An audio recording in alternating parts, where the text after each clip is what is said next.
గతంలో ఏవైతే అవకతవకలు జరిగాయో దాని గురించి ఇప్పుడు రేవంత్ రెడ్డి గారు చర్చకు రమ్మన్నప్పటికీ బీఆర్ఎస్ కార్యకర్తలు, బీఆర్ఎస్ నేతలు అదేవిధంగా అంటే కేటీఆర్ గారు అయితే ఇక్కడికైతే రావడం జరిగింది పలు ఎమ్మెల్యేలతో అయితే.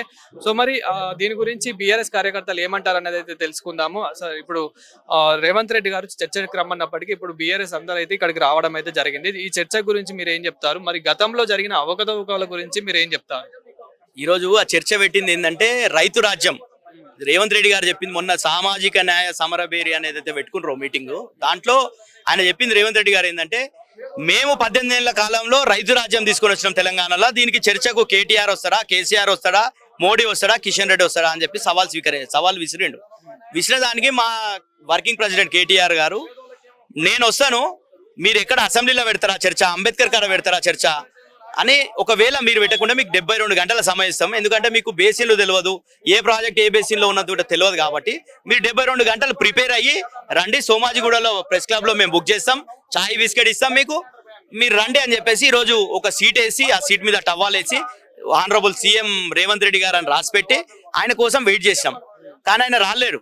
ఎందుకంటే గతంలో కూడా ఇట్లాంటి ఛాలెంజ్లు చాలా విసిరిండు రేవంత్ రెడ్డి గారు. 2018లో ఏం చెప్పిండంటే నేను ఒకవేళ కొడంగల్లో ఓడిపోతే రాజకీయ సన్యాసం చేస్తా అన్నాడు. కానీ రాజకీయ సన్యాసం చేయకుండా 6 నెలల్లో వచ్చి మళ్ళీ మల్కాజిగిలో కొడంగల్ అంతే మళ్ళీ మల్కాజిగిలో వచ్చి పోటీ చేసి ఎంపీ అయ్యింది. ఇప్పుడు రేవంత్ రెడ్డి గారు ఢిల్లీ వెళ్ళారని చెప్పేసి మీరు రావడానికి ధైర్యం చేశారని చెప్పేసి అంటూ ఉన్నారు కొందరు. అయితే దీని గురించి మీరేమంటారు? మేము ఛాలెంజ్ విసిన రోజు రేవంత్ రెడ్డి గారు ఇక్కడనే ఉన్నాడు, తెలంగాణలో ఉన్నాడు. ఇంకొకటి ఈ రోజు కూడా మా వర్కింగ్ ప్రెసిడెంట్ కేటీఆర్ గారు చెప్పిర్రు, ఓకే ఈరోజు ఢిల్లీ పోయినా అంటున్నావు కదా, మళ్ళీ ఎప్పుడు పెడితే చెప్పు, సిద్ధం అంటున్నావు. మళ్ళా కూడా మా దగ్గర సబ్జెక్ట్ ఉందండి. ఈ రోజు నీ నియోజకవర్గంలో 670 మందికి ఇంకా రైతు బంధు రాలేదని మా దగ్గర డేటా, పేర్లు, ఫోన్ నంబర్లు, వాళ్ళ పాస్బుక్ నంబర్లు అన్ని కూడా తీసుకొని వచ్చినాం. అదే విధంగా నువ్వు రుణమాఫీ అంటున్నావు కదా, 2 లక్షల రుణమాఫీ చేసిన, 25 లక్షల మందికి చేసిన అంటున్నావు కదా, నువ్వు చేయలేదు. నువ్వు చేసిందల్లా ఒక 30-40% మందికి చేసినావు. నీకు ఆ డేటా ఏ ఊర్లన్నా పోదాం, కొండారెడ్డిపల్లె నువ్వు పుట్టిన ఊరికన్నా పోదాం, కొడంగల్ నియోజకవర్గం నువ్వు ఏదైతే ప్రాతినిధ్యం వహిస్తున్నావో ఆ నియోజకవర్గంలో ఏ ఊరికన్నా పోదాం, లేక తెలంగాణలో ఏ గ్రామానికన్నా పోదాం, రుణమాఫీ సంపూర్ణం కాలేదు అని మేము చెప్తున్నాం. దానికి రేవంత్ రెడ్డి గారు దానికి ఉండాలి. గతంలో ఎందుకు రైతు రాజ్యం ఉండే కేసీఆర్ గారి పాలనలు అంటే దేశంలో అప్పటి వరకు ఎవరు రైతుల నుంచి పన్నులు తీసుకున్నారు. గతంలో నీటి తర్వాయి అని చెప్పేసి అదే అని ఇదని రైతుల నుండి పన్ను తీసుకున్నటువంటి చరిత్ర గత ప్రభుత్వాలకు ఉంటే రైతులకు పెట్టుబడి సాయం ఇచ్చినటువంటి చరిత్ర కేసీఆర్ గారి ప్రభుత్వం ఉంది. అదేవిధంగా రైతు ఎవరన్నా అకాలంలో మరణిస్తే పాము కాటుతోనో కరెంట్ షాట్తోనో లేకపోతే నార్మల్ డెత్ అయినా న్యాచురల్ డెత్ అయినా కానీ 5 లక్షల రూపాయలు వాళ్ళ ఇంటికి భరోసాగా కేసీఆర్ గారు ఇచ్చే విధంగా రైతు బీమా తీసుకొచ్చింది. అదేవిధంగా తెలంగాణలో మొత్తం కూడా 24 గంటల అన్ని రంగాలతో పాటు రైతులకు కూడా 24 గంటల నాణ్యమైనటువంటి ఉచిత కరెంట్ ఇచ్చినటువంటి దేశంలోనే మొదటి రాష్ట్రం తెలంగాణ. కాబట్టే ఈరోజు తెలంగాణలో పంటలు ఈరోజు రేవంత్ రెడ్డి గారు చెప్తున్నారు కదా 2,80,000 మెట్రిక్ టన్నుల ఒడ్లు అన్నాయని.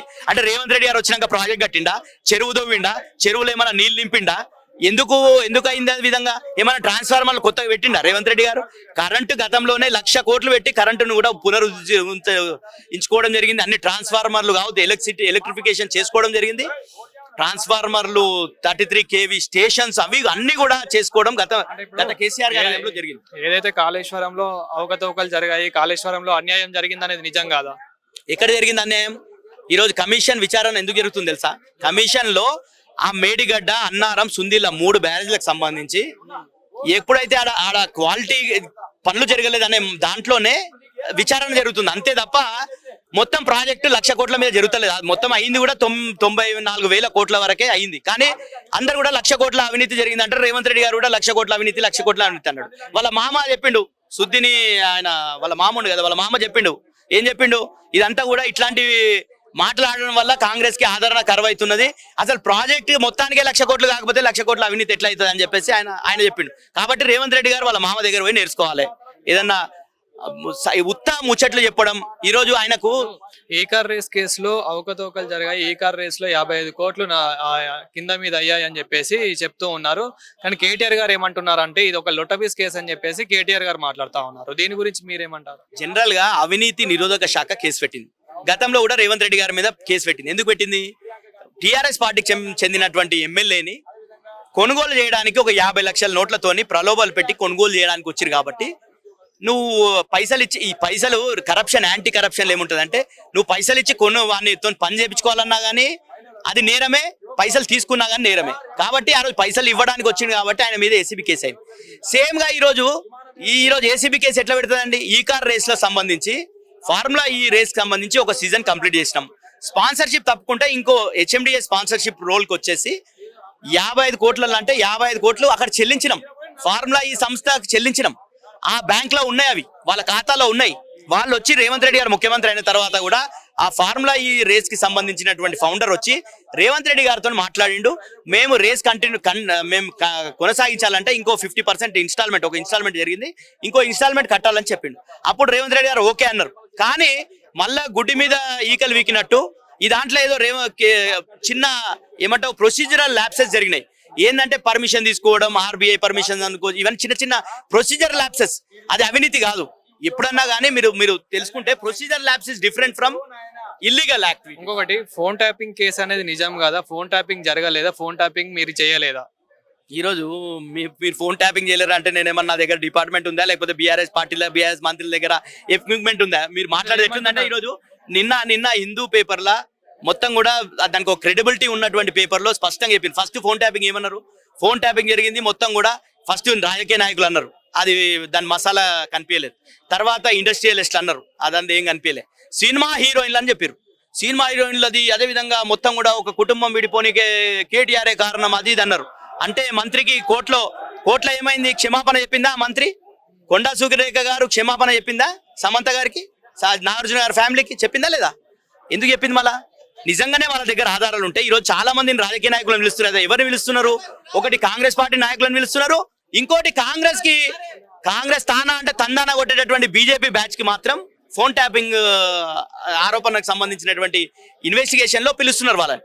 కానీ ఒక హీరోయిన్ కి ఒక నోటీస్ ఇచ్చిరా ఇప్పటి వరకు? స్టేట్ లో నోటీస్ ఇచ్చిరా? హీరోయిన్ల ఫోన్ నంబర్లు ఉన్నాయా? నిన్న స్పష్టంగా మొత్తం ఇప్పుడు 615 ఫోన్ నంబర్లు ఎంతో చెప్పారు. ఆ ఫోన్ నంబర్లలో హీరోయిన్ల ఫోన్ నంబర్లు లేవని చెప్పేసి నిన్న వాళ్ళు మొత్తం ఇన్వెస్టిగేషన్ చేసి ఇన్వెస్టిగేటివ్ జర్నలిజం లాగా హిందూ పేపర్ లో ప్రచురించారు. అయినాక కూడా ఇంకేంది ఫోన్ ట్యాపింగ్? సరే, హీరోయిన్లే కాదు కానీ ఇప్పుడు మన స్టేట్ లోనే పక్కన పెడితే గనక ఇతర స్టేట్ లో వాళ్ళు కూడా బీఆర్ఎస్ వాళ్ళు మా ఫోన్ ట్యాపింగ్ చేశారని చెప్పేసి మాట్లాడుతూ ఉన్నారు. నా ఫోన్ కూడా ట్యాప్ అయింది అని చెప్పేసి అయితే చాలా పార్టీలు అయితే చెప్తూ ఉన్నారు. దీని గురించి మీరు ఏమంటారు? ఈ రోజు నా ఫోన్ కూడా ట్యాప్ అవుతుంది. రేవంత్ రెడ్డి గారి సర్కార్ నా ఫోన్ కూడా ట్యాప్ చేస్తుంది. నేను చెప్తున్నా, నా ఫోన్ ట్యాప్ చేస్తున్నది. నేను సిట్ వారికి అడుగుతున్నా, దీని మీద విచారణ చేయాలని అడుగుతున్నా. చేయమనండి. ఈరోజు మా పార్టీ నాయకుల ఫోన్లన్నీ కూడా, మా మాజీ మంత్రుల ఫోన్లన్నీ కూడా, మా ఎమ్మెల్యేల ఫోన్లన్నీ కూడా ట్యాప్ అవుతున్నాయని మేము ఆరోపిస్తున్నాం.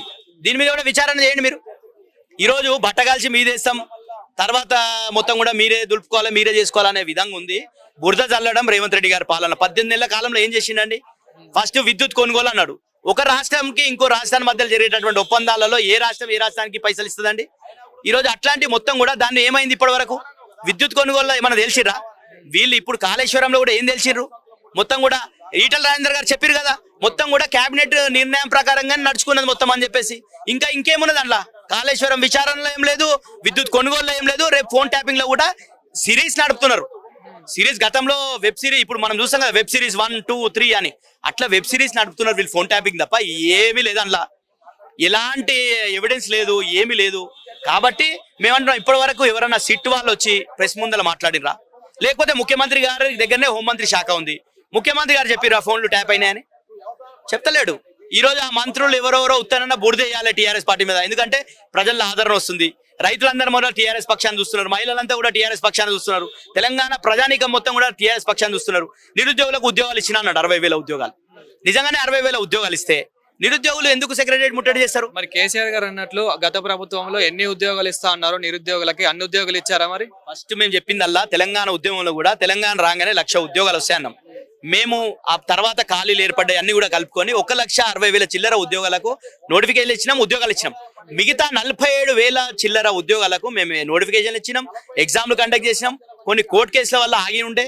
ఇవన్నీ చేసిన తర్వాత రేవంత్ రెడ్డి గారు కేవలం ఇచ్చింది అందులో ఏంటంటే డిఎస్సి మేము 5,900 పోస్టులకు మేము వేస్తే దాంట్లో ఒక 6,000 పోస్టులు కలిపి అదొక నోటిఫికేషన్ వేసిండు, ఆ ఉద్యోగాలు ఇచ్చిండు. అంటే 6,000 ఉద్యోగాలు ఇచ్చిండు. అదే విధంగా గ్రూప్ 1 ఇంకా నోటిఫికేషన్ మేము 503 పోస్టులకు వేస్తే 60 పోస్టులు కలిపి 563 పోస్టులకు ఎగ్జామ్ పెట్టిండు. అది హైకోర్టులో నడుస్తుంది. ఏమని నడుస్తుంది? మీరు 29 జీవో తెచ్చి రేవంత్ రెడ్డి గారి ప్రభుత్వం ఎస్సీ ఎస్టీ బీసీ మైనార్టీల గొంతు కోసిందని చెప్పేసి వాళ్ళు వాదనలు వినిపించారు. అదే విధంగా తెలుగు మీడియం ఈరోజు మన మాతృభాష లెస్స అని చెప్పి పెద్దలు చెప్పారు. మాతృభాషకు చాలా ప్రయారిటీ ఇవ్వాల్సినటువంటి అవసరం ఉంది. అట్లా తెలుగులో రాసినటువంటి వాళ్ళకు ఒక మార్క్ ఎక్కువ వేయాలి, కానీ తెలుగులో రాసినటువంటి వాళ్ళు 10% పాస్ అవుతారు, ఇంగ్లీష్లో రాసిన వాళ్ళంటే 90% పాస్ అవుతారట. ఇదంతా కూడా నిన్న హైకోర్టులో ఉంది. హైకోర్టు ఆర్డర్స్ లో పెండింగ్ ఉంది, జడ్జిమెంట్ వచ్చేది ఉంది. కాబట్టి నిరుద్యోగులంతా కూడా ఎందుకు చేస్తుండే ఆందోళన? నిజంగా 60,000 ఉద్యోగాలు ఇస్తే ఎవడన్నా ఆందోళన చేస్తాడు భయ్? కేసీఆర్ గారి హయాంలో జరిగినటువంటి ఎగ్జామ్లు అన్నిటికీ రిజల్ట్ ఇచ్చి ఉద్యోగాలు ఇచ్చిన అని డబ్బా కొట్టుకున్నాడు. కాబట్టి నిరుద్యోగులంతా కూడా తీవ్రమైన వ్యతిరేకత ఉన్నారు. మీరు మాత్రం చర్చ చేయొద్దు. మీరు గతంలో రాహుల్ గాంధీని తీసుకుపోయి అక్కడ అశోక్ నగర్ చౌరస్తాలో నిరుద్యోగులందరినీ కూసబెట్టి చాయ్ దాపి చాయ్ పై చర్చ లేక మాట్లాడారు కదా.